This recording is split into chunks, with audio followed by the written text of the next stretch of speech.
سیدی اعلیٰ حضرت سے سوال کیا گیا کہ جب والدین فوت ہو جائیں تو ان کے فوت ہونے کے بعد اولاد پر کیا کوئی حقوق باقی ہیں والدین کی؟ تو آپ نے یہ جواب دیا اور آپ نے 12 مسائل بتائے کہ والدین کے فوت ہونے کے بعد یہ 12 کام اولاد پر لازم ہیں، اور ان 12 مسائل کو اعلیٰ حضرت نے اخذ کیا نبی پاک صلی اللہ تعالی علیہ وآلہ وسلم کے 21 فرامین آپ نے نوٹ فرمائے، اور آپ نے فرمایا کہ ان 21 فرامین سے میں نے یہ 12 مسئلے اخذ کیے ہیں۔ اب وہ کون کون سے ہیں کہ جب والدین فوت ہو جائیں تو اولاد صرف ماں باپ کی وراثت کی حقدار ہوتی ہے کہ بھی ہمیں مال مل گیا، مکان مل گیا، گاڑی مل گئی، شہرت مل گئی تو ہم اپنے والدین کے جانشین بن گئے۔ تو میرے دوستوں، کچھ ذمہ داریاں آپ پر بھی ہیں، اور وہ کیا ہیں؟ نمبر 1، سب سے پہلے اپنے والدین کی تجہیز و تکفین کرنا، اور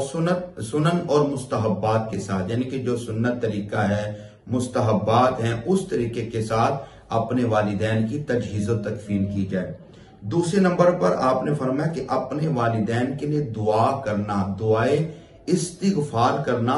اور اس دعا کرنے میں غفلت نہ کرنا۔ ہم لوگ دعا مانگتے ہیں غفلت کے ساتھ۔ میرے بھائیوں، یاد رکھیے گا، دل سے دعا کرنا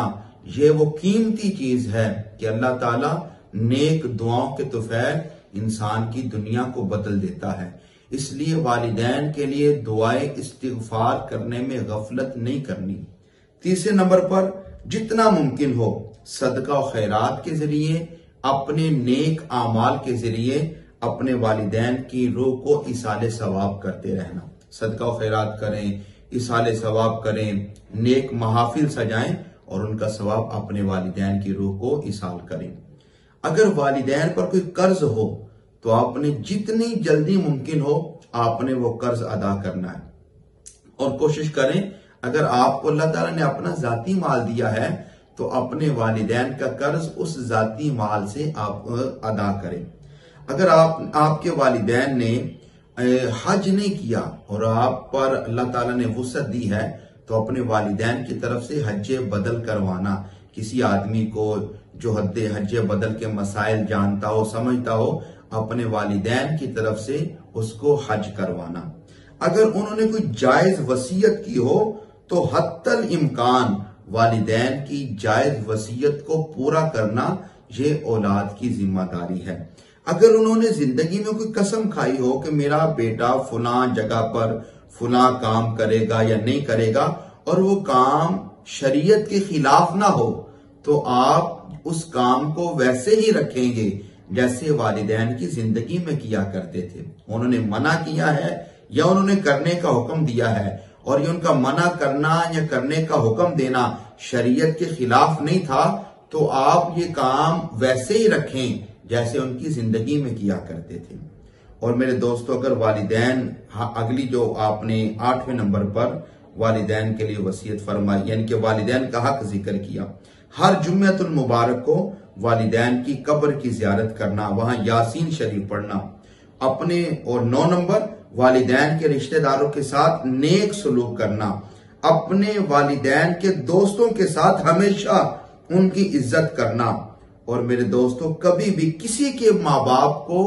برا بھلا نہیں کہنا، کیونکہ آپ اس کے والدین کو برا بھلا بولیں گے، وہ پھر بدلے میں آپ کے والدین کو برا بھلا کہے گا۔ تو ماں باپ کے مرنے کے بعد بھی اپنے ماں باپ کو گالی نہیں دلوانی۔ اور آخری جو 12 نمبر پر اعلیٰ حضرت نے جو مسئلہ لکھا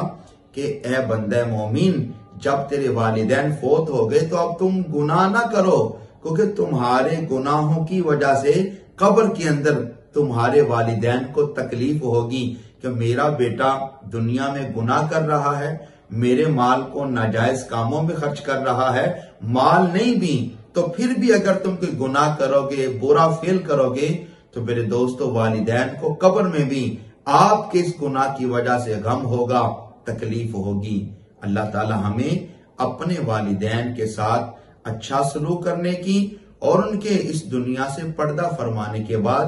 یہ نیک کام کرنے کی اللہ تعالی ہم سب کو توفیق عطا فرمائے۔